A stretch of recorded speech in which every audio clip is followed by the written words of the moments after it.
Secretary Phillips, take it away. Councilman Toombs is running late. He's excused. Councilwoman Rhodes is here. Councilwoman Silver is running late. Yep. Councilwoman Blackwell. He's running late. Oh, she is here. Just She's one here. there. And so Councilman Silver. Silva. Yep. Councilman Glenn. Present. Councilman Burke. Present. Councilman Siddiqui running late too. Yes, he is. Councilman Farrelly. Excused. Okay. You may feel some of the. Okay. Councilman Barnett. Present. Councilman Wagner. Here. Council President Wentz. Here. And then also I'd like to acknowledge that Mayor Pepper is here. Deputy CAO Dobbins is here. Treasurer Heyman is here. And Price CAO Rangioni is here. And Municipal Clerk Pichetti is here. And I expect our Sergeant of Arms to be here for the actual conflict. So that's great. Anyone I missed? Nope. Okay, great. So.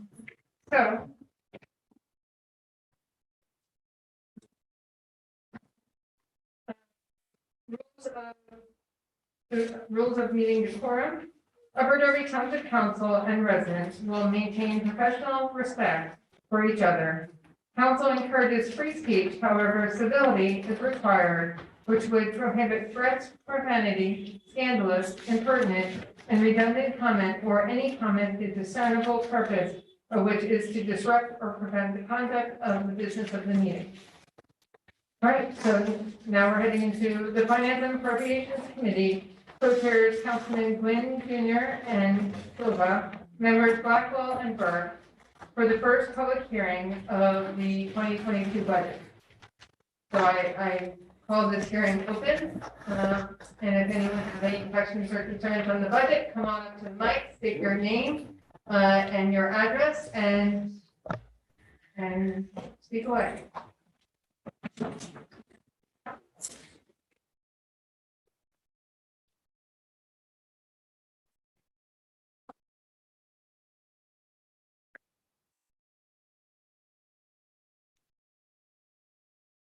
Madam Mayor, Madam President, council members.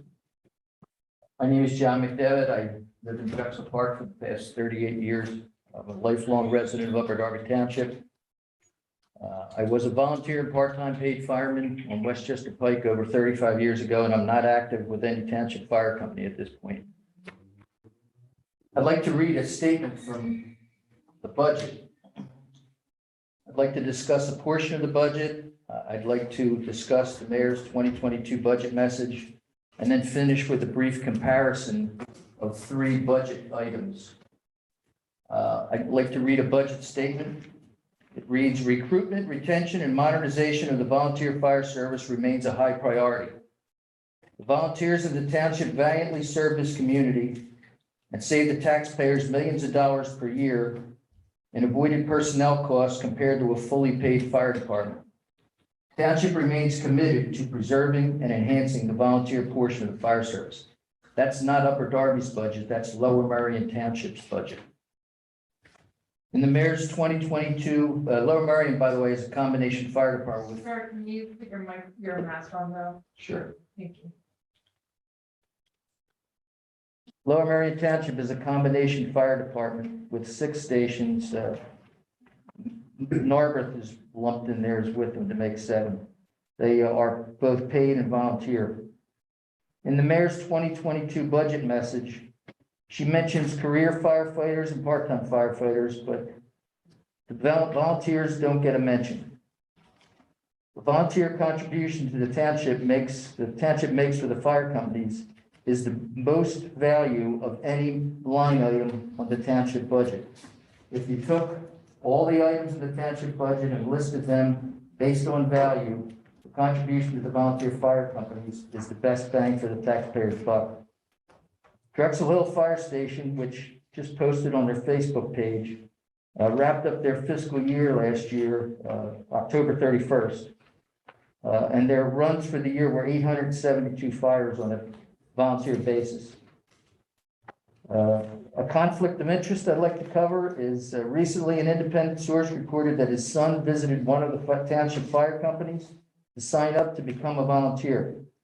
He continues, the person he spoke to chuckled a little bit and said they're all professionals now and that they really don't need anyone. The fire stations are extensions of the community. They provide a place for 16, 17, and 18-year-olds to learn something, stay out of trouble, make a contribution to Upper Darby Township, and receive a little oversight and mentorship from an older member. The organizations own the buildings. They elect corporate officers and line officers. And the individual who greeted that young boy should have taken his name, phone number, and email address and passed it along to the people in that organization. And that didn't happen. And that firefighter should be disciplined. The Pennsylvania Department of Community and Economic Development study, also mentioned in Mayor Pepper's budget, is a biased report, not completely representative of the Upper Darby Township Fire Department. The sources of information furnished to the author were biased. The author himself is biased. And additionally, the methodology to obtain the information report is questionable, considering the COVID restrictions that were in place when the information was gleaned. I want to take 3 items from our budget. I want to take operating revenue, public safety police, and public safety fire department. In the interest of relativity, I've taken the same numbers from Springfield Township and Haverford Township. And to make a good comparison, I've combined them together. First, I'll show you population. Population Upper Darby Township is listed as 81,177. Population for Haverford and Springfield combined, 75,501, or 93% of Upper Darby's population. Operating revenue, Upper Darby Township, 85,112. Haverford and Springfield combined, 65,788, or about 79% of Upper Darby's operating budget. Police Department operating expense, 29,597. Haverford Township and Springfield Township combined, 24,245, or 82% of Upper Darby Township's operating budget. Fire protection expense, Upper Darby Township, 15,411,000. Haverford Township and Springfield combined, 1,438,000, or 9% of Upper Darby's operating budget. For every $100 we spend in fire protection in Upper Darby, Springfield and Haverford Township spend 9. And to break it out a little further, for every $100 we spend, Havertown spends 6, and Springfield spends 3. Our fire department budget is over 1,000% higher than Springfield and Havertown combined. We cannot operate without career firefighters, and we cannot operate without volunteer firefighters. It is the mayor's and the fire chief's responsibility to strike a balance and take advantage of these 2 very important resources in our fire department. I don't believe this is happening right now. We currently have a volunteer system that has been ignored by the mayor and shunned by a fire chief who has never had any part of a volunteer system. And we have a fire protection budget that comparatively defies explanation. Please be more involved in the health and welfare of the volunteer fire service in Upper Darby Township. Thank you very much. Leaders address. Sir, can you give can you come back and give your address again? My name is John McDevitt. I live at 440 Hampshire Road in Drexel Hill. Thank you.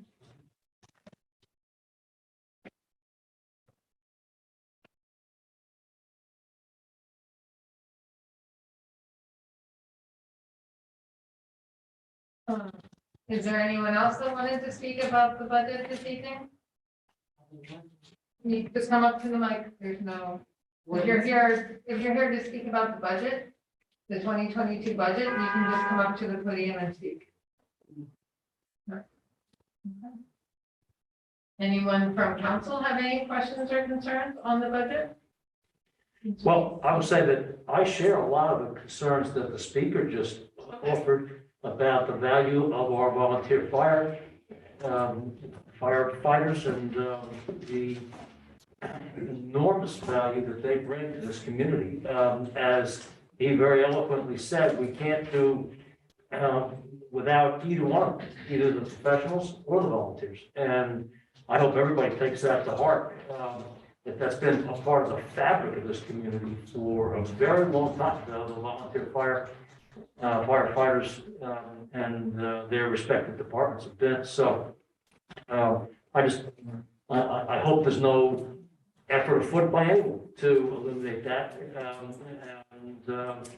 I would be very opposed to it if I learned it. It's my understanding that their Chief Sawyer's working with the fire department on helping the volunteers to get the certifications that they need and the training that they need, that they've been working on building their training programs and so forth. I know a lot of them have had a lot of training in regards to that, so. Well, I can say in response, over the years, Upper Darby's fire department, both volunteer and professional, have been very highly rated statewide on a consistent basis for a very long time. Right, and there's also some trainings that are online that make it more available to the volunteers to be able to do it versus it being on a day that they normally work. So it gives them more access to it.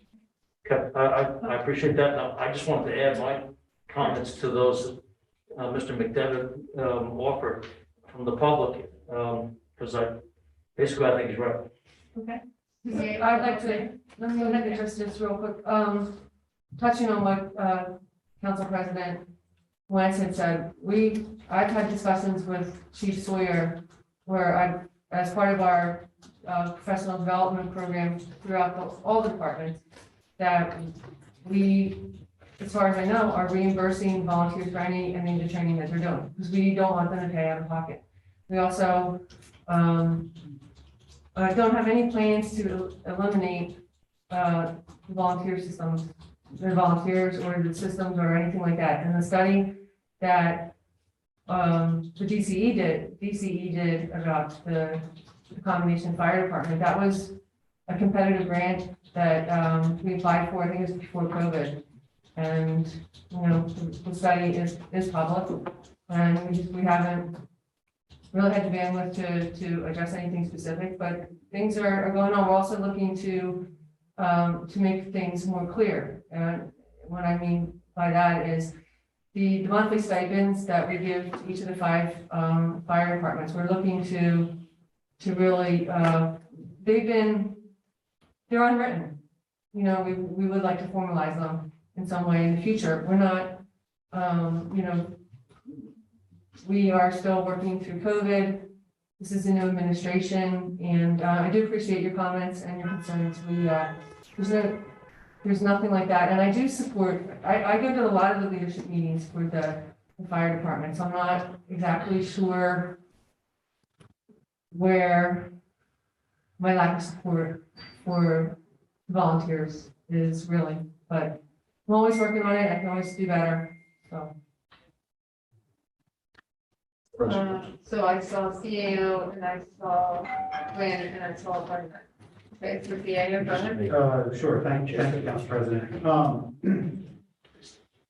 I want to just sort of point out, I think that there's some semantic issues here in how we talk about things. So like, for example, Councilman Wagner just referred to professional and volunteer firefighters, right? And I'm 100% certain that given his support for the fire department, he didn't intend anything negative. But I did not. no, I'm certain that you didn't. But I'm trying to point out the complication of the semantics. So the volunteers prefer career and volunteer because their position is that they are also professionally trained and certified firefighter. So we don't juxtapose the term professional with volunteer, it's career and volunteer. And I think the other semantic issue that we ran into is because the mayor hasn't cut the funding to the 5 companies, because the support continues to be in excess of $1 million and very robust, we refer to them as part-time because they're compensated. And so it's not that the mayor, we're just trying to be more clear with the public about what's happening in those stations. People who are paid generally aren't referred to as volunteers. So what you have is career and part-time fire professionals staffing the Upper Darby Fire Department. And again, I completely grant you that the semantics can be confusing and the semantics can create, emotions and miscommunication on both sides. But the monetary support, the actual support, they're all very much still there for this mechanism of a community combination fire department. So I just wanted to clarify that the semantics can trip us all up on some of this terminology. Yes, thank you for that clarification. Councilman Wynn? I support the same comments that Mr. Wagner had said relative to the volunteer fire company.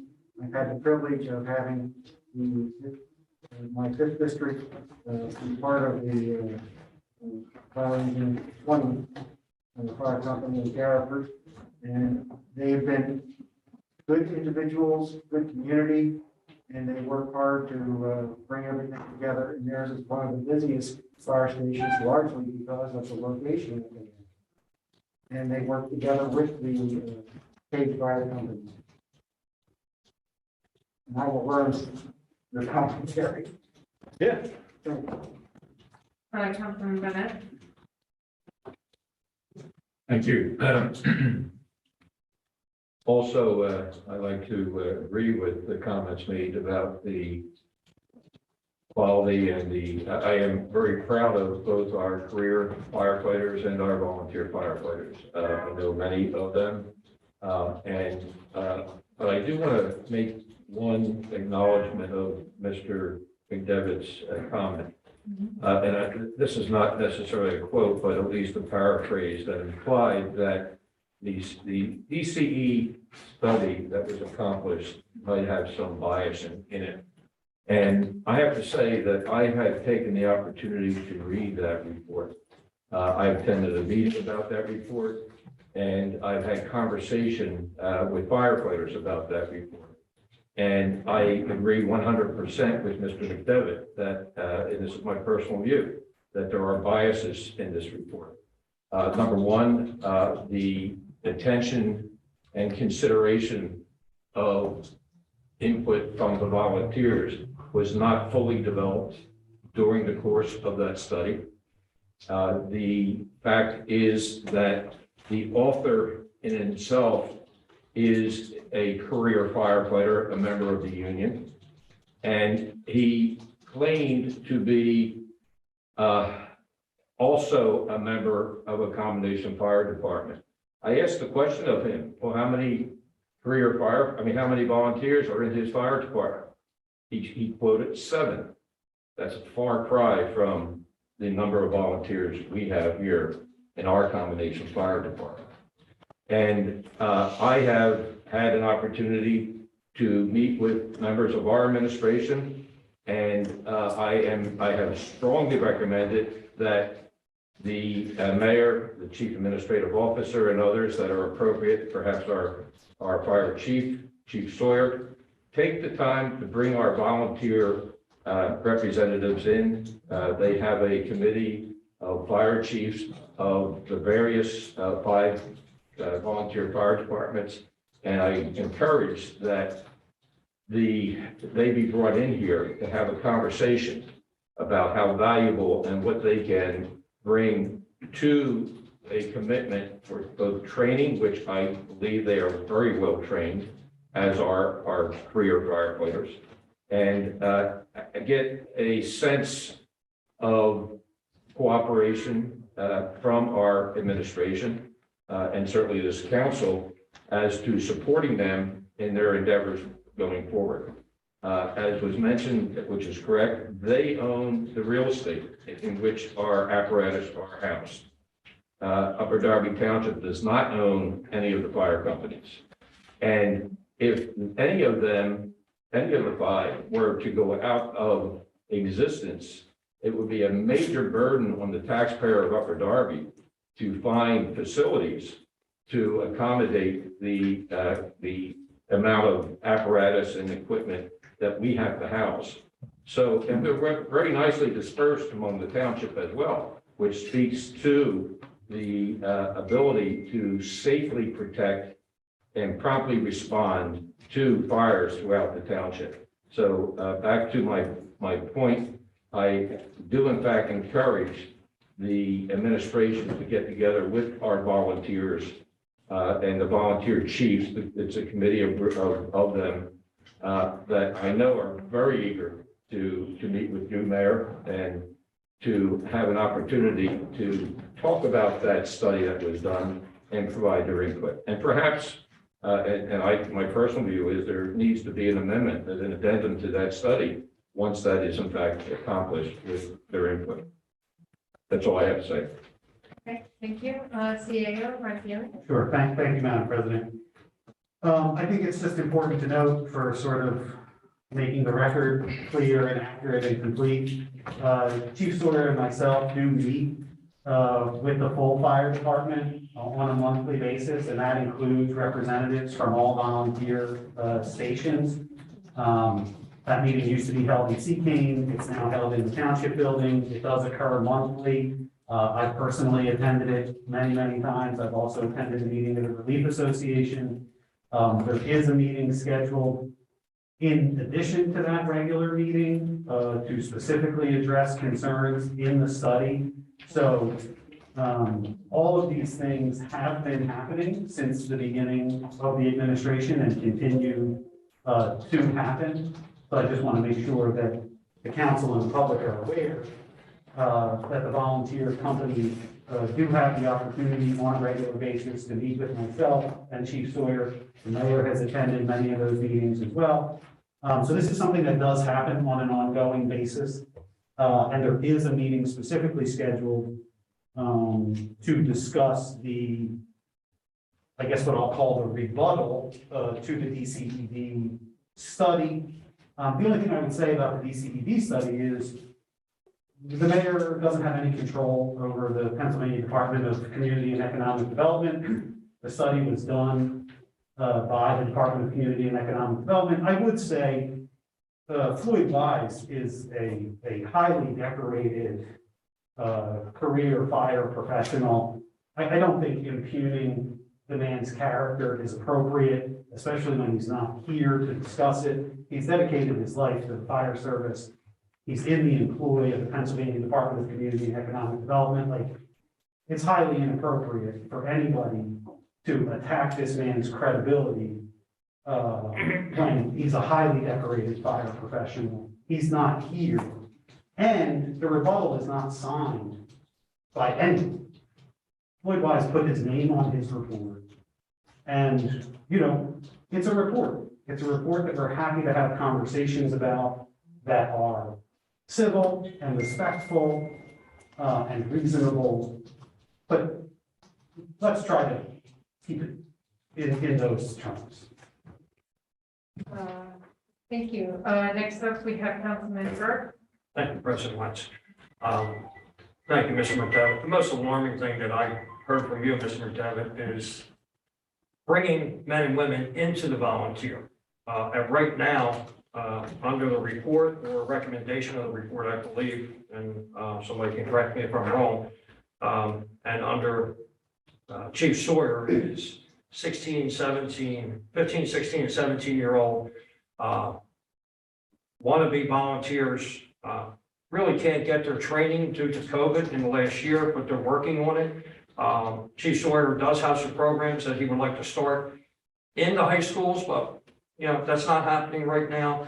And trying to get those younger men and women to join without hopping on, not allowed getting on our trucks, but the surrounding Springfield, Manoa, Bon Air. those 17-year-olders are not coming here. They're going to other firehouses because those towns, those boroughs are allowing those kids to get some of the training and hopping on the second vehicle going to an accident or fire. And I think that's the biggest thing. And I think Chief Sawyer has spoken about that over the report. And I think that is something in discussion, but I think that's what's hurting the volunteers at this present point, along with not getting training for the younger men and women. Hope that we all get out of this and next year is a better year. But it is alarming for somebody to tell somebody who wants to come volunteer that there's no room for them. That's the most alarming thing. The numbers are the numbers, just the way it is. But to tell somebody from the community that wants to volunteer and said, we don't have room for you, it's uncalled for. Thank you, Mr. McDowell. Okay, next up, we have Councilman Silva. No. You're Okay, next all in right, the thank queue. you. Thank you, Council President. I just wanted to say to, as a member of the Public Safety Committee, that we have been visiting the volunteer firehouses and actually it's been a real eye-opening experience. So I've never been a volunteer firefighter, so I certainly appreciate the amount of effort, the time they spend, the maintenance and everything that they, and the training that they all do. And so far we visited a few of the firehouses. We haven't visited all of them yet. And again, sure, you know, COVID doesn't make it easy, but at the same time too, we have been. And I'd like to think the Public Safety Committee will continue doing that. So I did just want to, make it clear that council is not, that we are visiting the volunteer firehouses and we are making an effort to outreach with them. And actually, they've also been very helpful with us as well. A lot of us, when we have events, they have sent teams to help us. Like a couple of cleanups that I've hosted, they've sent volunteers to, which was greatly appreciated. And, and I look forward to that kind of partnership in the future. So thank you. And actually, as to that, Highland Park, Seacane, Garriford has come out, whether it's for cleanups or actually all of our firehouses have come out with food distributions that we were doing in 2020, into 2021. They were coming out and volunteering on the Saturday to help us with that. So no, we are very much involved with our volunteer firefighters and our career firefighters. And council strongly supports them, and I know the mayor does as well. I think it's just about making sure that all of what we're, that everyone gets all the training that they need and making things more accessible. And the virtual side of the equation has made things far more accessible than before. But I know that there's a lot of work being done, and Chief Sawyer has really been an advocate in helping us understand and, making sure that trainings are there. But we always need to do better. So we definitely appreciate your concern.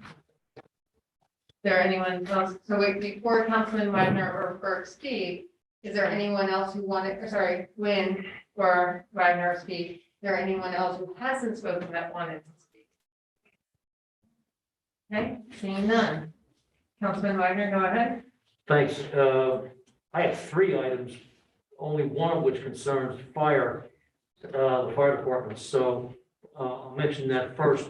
I think the CAO actually was quite correct when he said that the distinction he was talking about was one of semantics. I don't think anybody in this room is confused as to what we're talking about here. The distinction that we are talking about is between the paid career firefighters on the one hand and the volunteers on the other. And the whole point being made here that I want to underline again is that they're both very important to our community. That's something that I'm hoping this council and the administration will keep very much in mind as we go forward through this budget process and through the process of running the town. I have 2 other items that I want to discuss, but they don't concern the fire department. So do you want to complete that discussion before? That's okay with me. Sure, Councilman, you have one more thing about the fire department? Yes, it relates to the volunteer fire aspect. We have in the budget for 2022, $960,000. It's line item 01-411-540. It's on page 6. There's a potential amount of money that's involved. I'm sure a large part of that is going to the building. The payment of the building, but I don't know the details.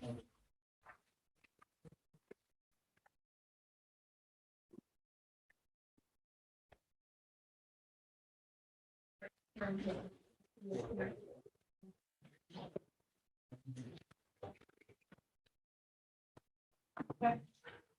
you. Yeah, did you wanna? Well, I didn't know, was that a question or was that? Yeah, do you have a? Yeah, so that line item represents the monthly stipend that the township pays to the individual fire companies to support their operations. That's the money that they use. I mean, I don't know how they use it, but I think that's the money that they use to pay the volunteers, which is why we call them part-time. Okay, that's where I was trying to resolve, whether it was the portion of the rental cost, whether it was the firehouse, or whether it was the people that are getting that money. Well, that's a great question and one that the administration is endeavoring to clarify. At present, there is no commercial lease agreement or lease agreement of any kind for the space. So it is the monthly stipend that the administration provides to support the fire company's operations. Thank you. That's why I say what they, yeah, Thank you. sure. So did you have something else, Councilman Burke, on fire? Okay. Yes, that's evenly distributed, right? Yeah, Yeah, So are we all good with fire? Then I'm going on to Councilman Wagner. Thank you. Briefly, I'd like to know whether our finance committee now has had the opportunity to meet with the individual department heads, because as of our last meeting, Bob Quinn told us you hadn't yet had that opportunity. Have you had that opportunity now? We have had that. So we have had that opportunity to meet with the department heads. Ms. Dobbins was good enough to arrange that for us, and we met with them in a virtual setting. And we're able to discuss freely the questions and ideas that they may have had related to what they're doing, what they have to do. Thank you. I'm glad to know that's happened. My other question relates to the police, and as I look at our budget, it just appears to me that the police department compensation is going down significantly for 2022 over 2021. And so far, the only explanation I've really heard for that is that there are less senior people occupying a number of positions, and so they're paid a little less than senior people are. I get that. Is that the only explanation, or is there more?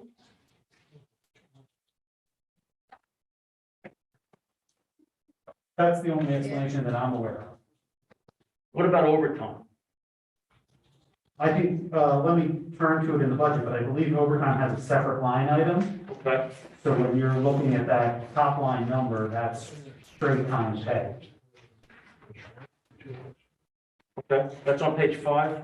Vince, is it, am I right? I believe so. Down toward the bottom quarter of the page. Yes, sir. Thank you.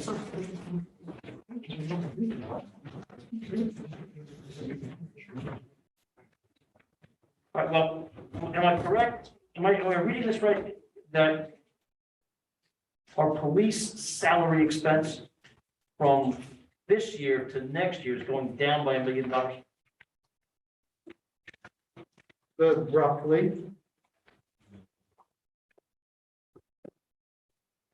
My comment is that if we have expense reduction of $1 million from this year to next year, we should reconsider whether we would be better advised to be spending it on more police resources. Because in this township of, as we were just told, 82,000 people, bordering Philadelphia, one of the largest cities in the nation, and with all the problems that the township has of a nature that's just related to the world we live in now, the safety of our streets, in my opinion, is the highest priority we have. And I don't think we should be looking to the police expense as a place to be reducing our budget. That's just a general comment that I would like, I'm hoping the entire council keeps in mind as we scrutinize this budget at tonight's hearing, the one next week, and when we ultimately act on this budget. So, I see Councilman Quinn wanted to respond, and Deputy CAO or Robert wanted to respond. Actually, I think I'll respond first. Okay, go ahead with this, Robert. So if you look at the police, we had people retiring at the top of the salary range, which puts you in at least six figures, right? Yep, I get that. A starting salary is at 55, so that's a lot of it. And remember, Mayor Keffer, Superintendent Bernhardt brought in the 20 new police officers this year, so that adds up quickly. The overtime allocation was the recommendation of the superintendent of police. It's not like we sat and told him what to do. But could you stop there? I don't mean to interrupt you, but I mean to just focus on that point for a minute. It was his recommendation to do what? He came up with that figure of what we were on track to spend this year. And so if you look at your October close, that will also help you understand a little bit about where we are with some of these things. But, Yeah, I can, sorry. CAO? thank you, Madam President. I mean, just a rough math of what Deputy CAO Dobbins is talking about. If you have 20 new officers making $50,000 a year less than the 20 officers who retired at the top of the salary grade, that's $1 million right there, right? 20 times 50,000 is 1 million. And then if you look at overtime, there are a number of ways that Superintendent Bernhardt has addressed staffing in the department to reduce overtime. He's created a situation where we have a dedicated officer in court. So rather than officers cycling through and going to court off hours and at odd times, we have one dedicated officer doing court duty, and that has significantly reduced the overtime in the police department. And to your point, Councilman Wagner, this is all aimed at attempting to increase patrols, attempting to increase the foot fleet at 69th Street, attempting to increase the mountain bike unit, to do more community relations. We just brought in 2 new canines and have more canines on the way. So there are, I wouldn't say they're cuts, there are adjustments, right? The money is going into different ways to try to get more officers on the street and more community relations. But that's just sort of the quick math on the salaries and one way that Superintendent Bernhardt has addressed overtime through scheduling. Yeah, I mean, we're on track to spend about $1.2 million in police overtime for 2021. Yeah. And what are we planning to spend on that for 2022?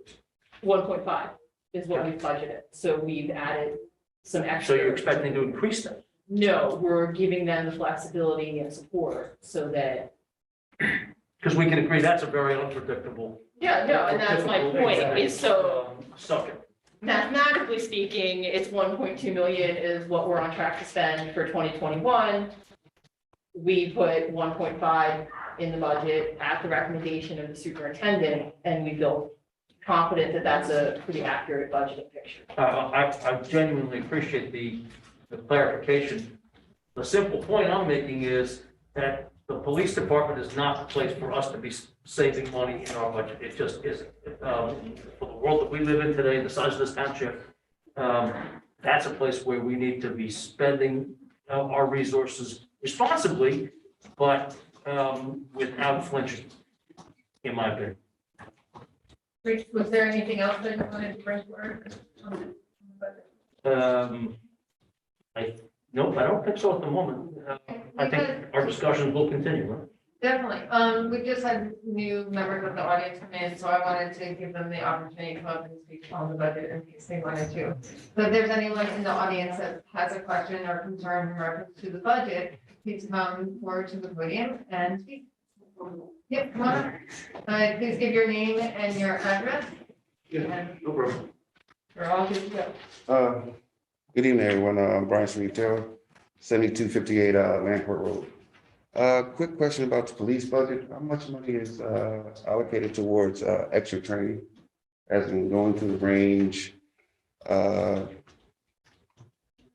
being trained on different techniques or anything like that? Just a quick question. Deputy CEO. That would be close to $100,000, 98.5. 985? Thank you. Anyone else like to ask a question? Well, if you do, please feel free to come to the podium. I'm just gonna open the conversation back up to council in case council has any other questions on the budget that you might want to ask. Okay, I do actually have one. I know that we had talked about our wonderful accounting system, the AS400, that we all would love to see replaced. And I know there was a reference to it in one of our earlier meetings, but I was just curious where we were in replacing it, what it's gonna cost to replace it, what it will cost to maintain it, and that kind of stuff. So, who would like to take that on? Deputy CEO? So that replacement is being funded primarily through capital, as well as we have explored some other funding through.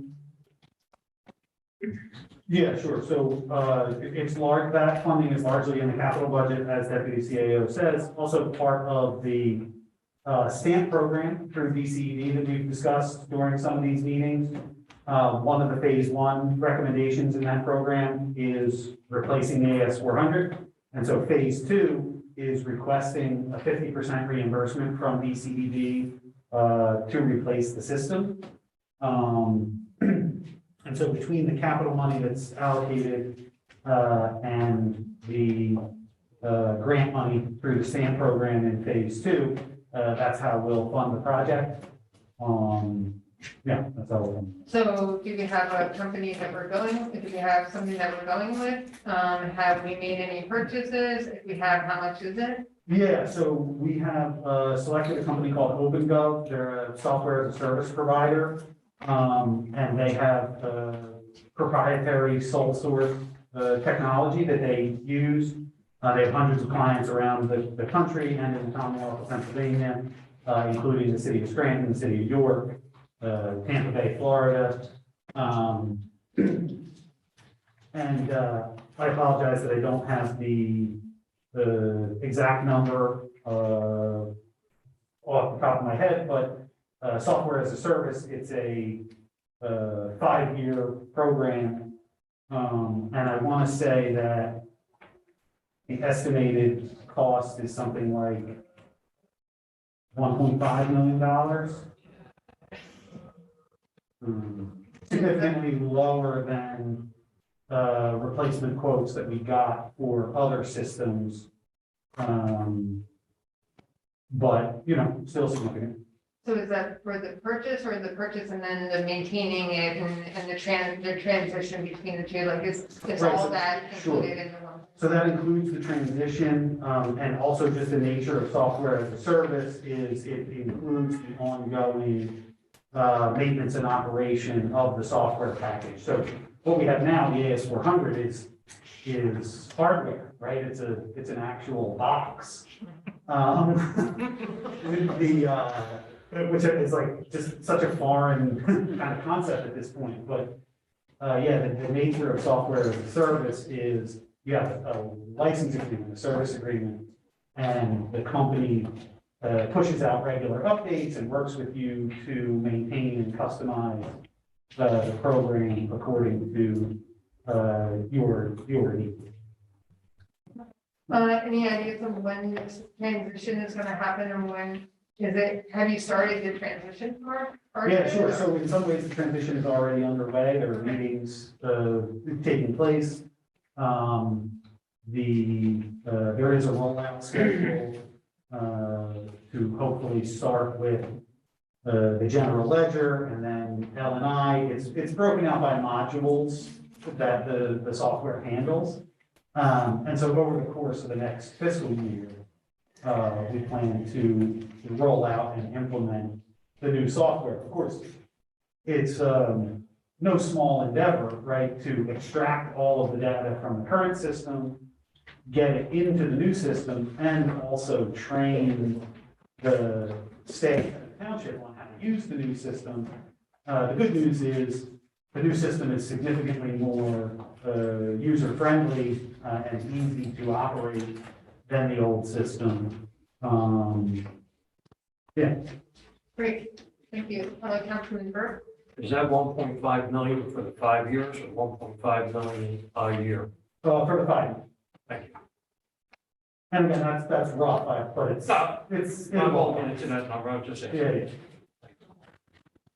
Yeah, Councilman Silva, go ahead. Thank you.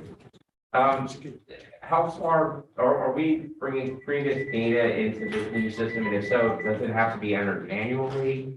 Because I know a lot of times when you go from like an antiquated system to something more modern, I mean, if it was able to, it has to be almost entered manually, is that correct, or? Well, I wouldn't say manually, maybe it's sort of quasi-manual, like it's not as push-button integrated as you would hope that it is. But we have a number of AS400 programmers working on extracting and cleaning the data that we have and uploading it into the new system.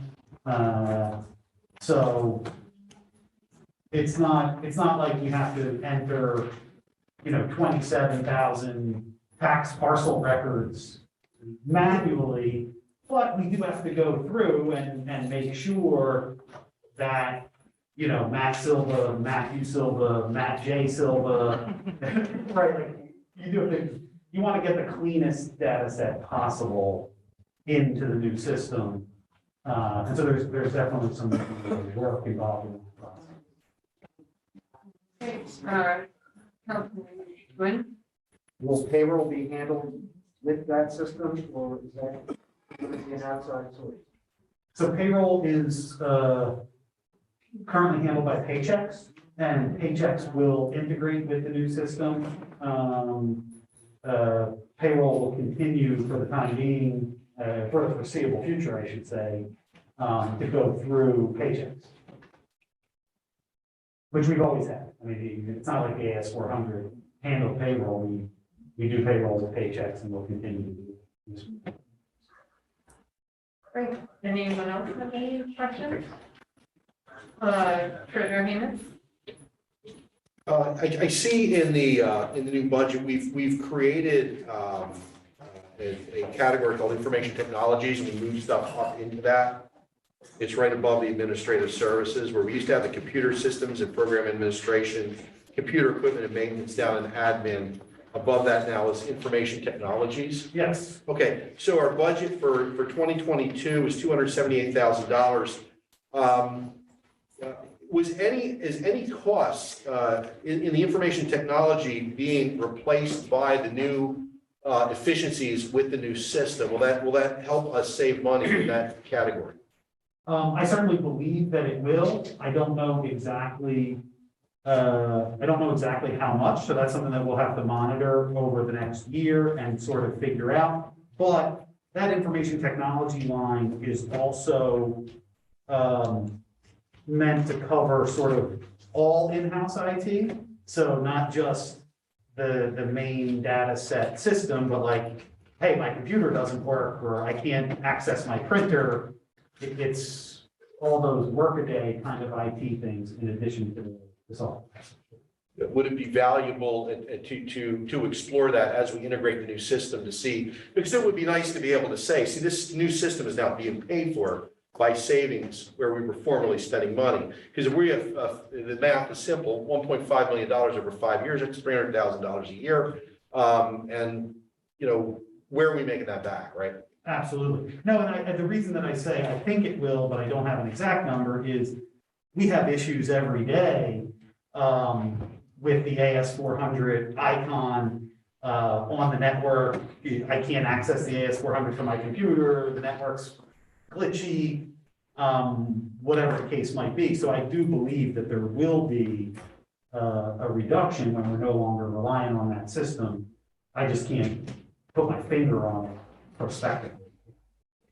Thank you. Could I follow up on that? Actually, Councilman Blackwell has a comment, and then you're on the, okay?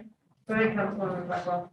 I just want to make sure are we going to be using a new AS400 system, or are we going to be using a totally new system? I just wanted to clarify that for the public. Sure, totally new system. Name? Open Go. Okay, got it. Open. Okay. Open Go, Open yeah, Go. GOV. Yep. Just want to make sure that was clear. Thank you so much. Sure. Yes, the AS400 is soon, hopefully will be out of the Open Go. window. Just want to make sure that it's Open Go so everybody can be. Yep, definitely. It could go to a museum. Portrait chamber, depending on who you are. So Councilman Wagner is next, and then Councilman Bonnet. But actually, before you guys go, I'm sorry. Actually, you go ahead, and then I'll open up to the public one more time. I think No, you go ahead. my point is extremely brief. Okay. The amount that you've budgeted here for information technologies frankly doesn't strike me anyway as a particularly large or excessive amount for a township of 85,000 people. I mean, we're not spending a fortune. Am I correct or am I missing something? No, you're correct. No, you're correct. Okay, thank you. Councilman Bonnet. Yeah, my question's off the subject of IT, if we're finished with that, or, you know. Everyone all cool with the IT part? Okay, go All ahead. right, thank you. The township's required to have an audit of every year. In this case, we're required to have one. I think DCED requires it by the beginning of April, 1st of April, perhaps, for the previous year 2020 in this case. Is there anything in the audit that has impacted this budget, that the administration considers that has influenced our budgeting for 2022? Or Yeah, I mean, I think, that's an interesting question. I mean, I think the idea of, transitioning to a software system that'll make it easier for us to go to accrual-based accounting is, something that was referenced in the audit. So there's a responsiveness, to the audit there. I think, yeah, Deputy CAO. Overall, the new system is going to allow for a lot of the internal controls and recommendations in the audit. I can't off the top of my head think of some of the other recommendations, but it's certainly having a modern accounting system is going to help us check off a lot of the recommendations. So we're going from from previous years, a cash basis of accounting to an accrual basis of accounting. Is that basically it? That was one of the recommendations, perhaps? It's one of the goals of the new software is that will help us in part because, as you guys are all familiar, the majority of our revenue comes in at a very specific time. Like there's a lot of things that where cash accounting doesn't adequately reflect what's happening in the township finances. Well, but did the audit actually recommend, and I can understand certainly if it did, that we subscribe to a different accounting system in terms of software as well? I think that's where the internal controls piece comes in. Like, I don't think it's So they the leave it up auditor to would us. make a recommendation Right. that Okay. specific. But it's the question is, how do you create the internal controls? The new system is a part of that. There are some new positions in the finance department, the accounting supervisor, et cetera. So we certainly are trying to be responsive, to the recommendations that we're getting from our auditors, from the DCED, et cetera. Thank you. Councilman Burke? Thank you, President. Does the finance department or council have a copy of that audit report? We're asking questions without knowing whether what the audit report was. I don't recall seeing it, so.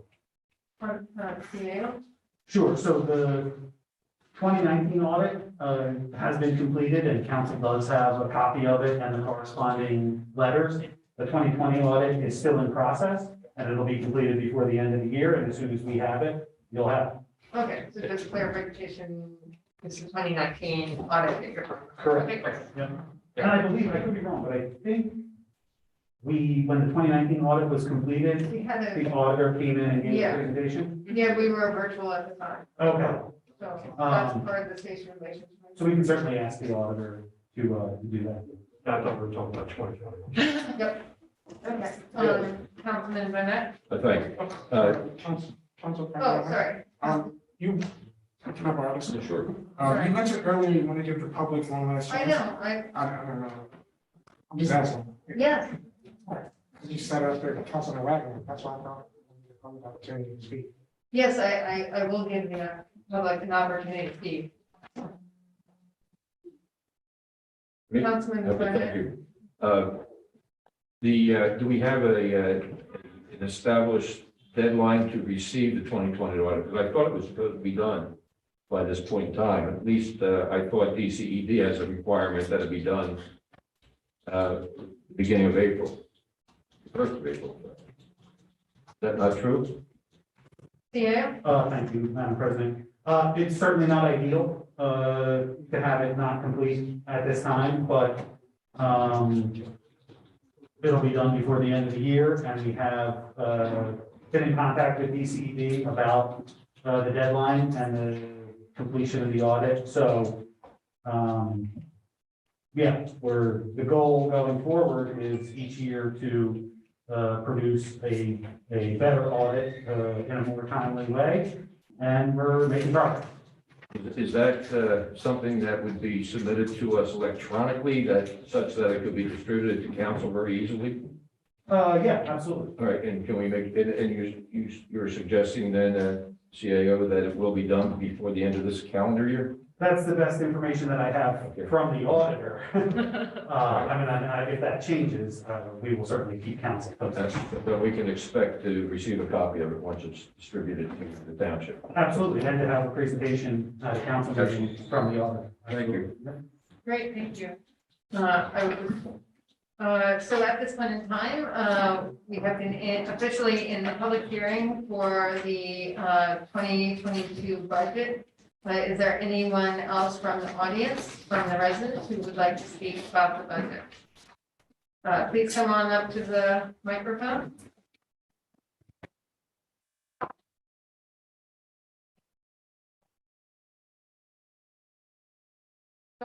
Please give your name and your address. Sheila Wright, 7238 Glenthorne Road, Upper Darby, and 7231 Clinton Road, Upper Darby. I would like to know if there's any funds in the budget for the driveways. It's, we have brought this up in the past, it's many holes, potholes. I've done my own survey and I mean, we're talking about cradles in the driveways from 7231, and then we can go on the other side of Radbourne. So I'm not sure, this is my first meeting about the budget, but this has been an ongoing and it's unsafe. We have the trash trucks that come through. If they can't make it through, they just roll on over the trash. You have I guess they call it asbestos, the black tar is all chipped up. And one of my main concerns is when the winter comes, ice and snow, will the trash be picked up? It's also causing field mice. That's a great concern. And I would like to add about the police department, which is my heart, because I wanted to be a cop. But Chipwood said I needed 5 years. We need the police. Like my son told me, I'm not a police officer. I'm watching stop signs. They do not stop at all between Radbourne, Long Lane. It's like a waste of time. And I mean, these are trucks and children trying to cross to go to school, along with the school buses. We need more police. You know, even though you have them now, but we need to up the budget. And if the budget is not there, I'm willing to do fundraisers or whatever. You might say, well, how you think you're gonna get that kind of money? I'd rather see safety. You know, Upper Darby should be safe for our children. Senior citizens should not be afraid to cross the street when there's a stop sign and they don't stop. So, I mean, I'm really concerned about where I live at. You know, it's my heart. Thank you. And thank you for wanting to become a police officer. I too was on that path. And I'm sorry that someone discouraged you from that path. No one ever discouraged you from any path. Well, I'm 68 years of age. Well, at this point, right, but I mean, at the time, you know, it should not have been discouraged for anyone. I appreciate you, thank you. You're welcome. I just also wanted to clarify, when you said the driveways, you're talking about the alleyways behind the rows of homes and stuff, right? Yes. It's been a constant debate, and discussion. Unfortunately, we do have a really old ordinance, and I need to put my hands on it later. I'll look into it again. That specifies that they are actually the ownership of the residents along that you share that driveway and not the township. And I know that a few years ago, under the previous administration, there was a pilot program to repave them, and it was only 14 alleys that were repaved, but there was no means in the budget to fund it for the future. So it wasn't a plausible thing for us to continue necessarily. Not saying that it isn't a big concern of mayors, because we have walked a lot of alleyways in community meetings, and other neighbors like yourself has expressed the same concerns. So it is an ongoing conversation, and it is something that, you know, we're all looking into ways to solve the problem. And if I may speak, one of our problems in Upper Darby, we have a lot of renters. You know, the Can you owners. actually come back to the podium versus the talking around? We have a lot of renters, owners that rent their property out in Upper Darby. They don't even live in Pennsylvania. My phone rings back to back. Can you please find me someone that could rent my home that you think is good to live there? I don't do it anymore, because what happens when the property is occupied by a renter, the owner ends up like one owner, she's out of the state, out of the country, and my daughter is renting from her. She had an electrical problem. Nobody could do the electricity. She went to Russia or somewhere. So that's one of the major problems. I'm doing my research myself, that if they're owners, they own this property and they rent. Section 8, I can show you the map. I don't have it on here and I don't have the time. It's like over 45% of Upper Darby, way over Section 8. And I personally feel that we need someone to come up with an audience. People has to have a place to live. We don't want them to be homeless.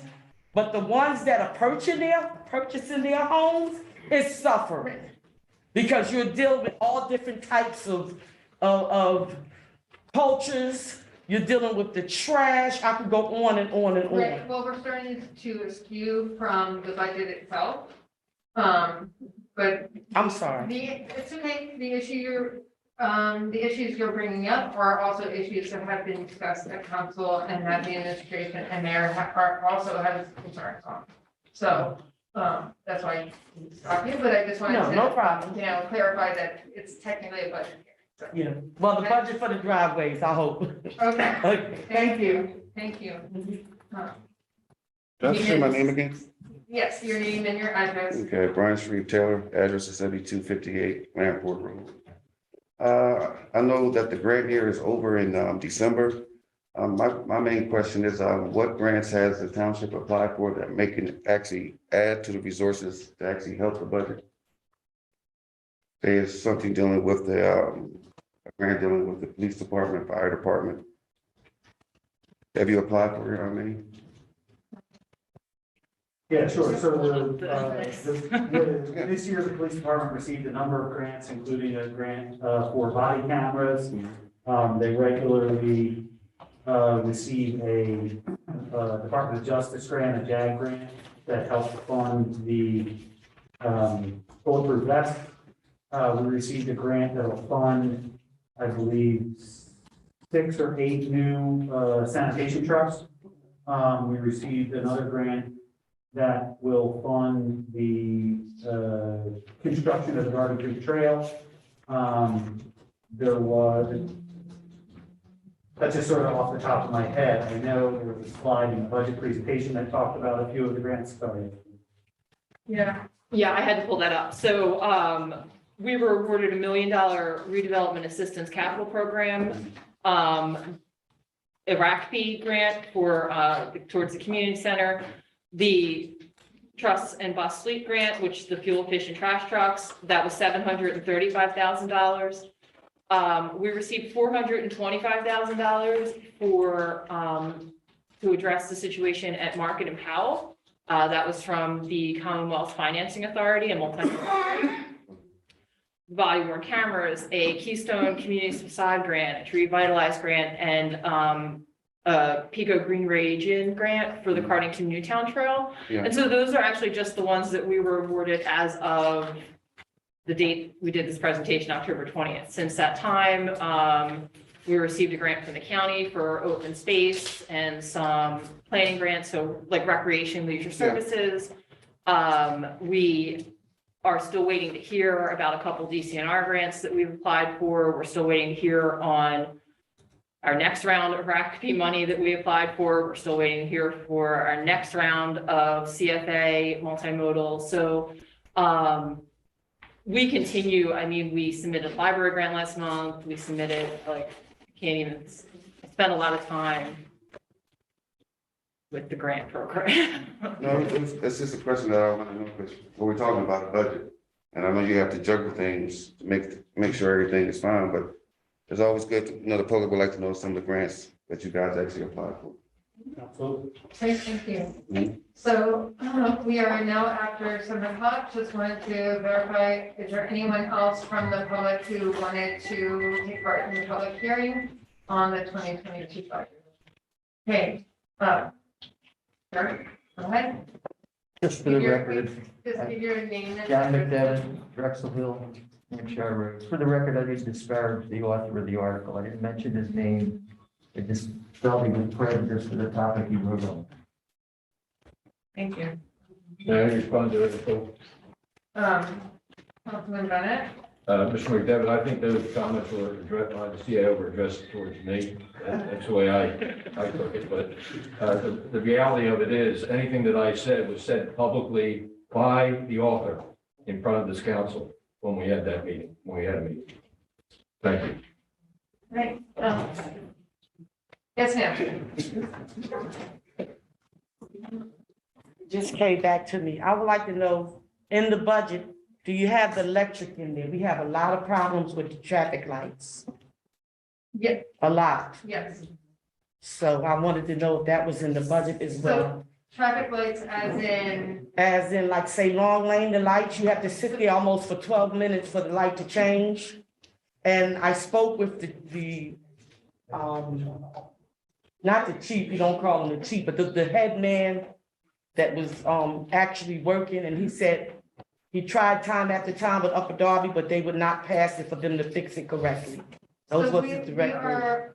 we are working, we often have resolutions that come to council on, there are certain intersection light studies that are happening throughout the township. Yeah, And every couple of months, that resolution comes to us. So, see if we look into that intersection that you mentioned to see if it's on the list to get checked out. Is that, Long Lane and Clinton. Yes, absolutely. Yeah, that would be wonderful. thank you. Okay. Just to verify, there's no one else from the public to take part in the public hearing for the budget of 2022. Okay, seeing none. All right, can we get a motion to adjourn the budget hearing from council? I'd like to make a motion. Sorry, I misplaced my finger. There we go. Okay, great, so. Yeah.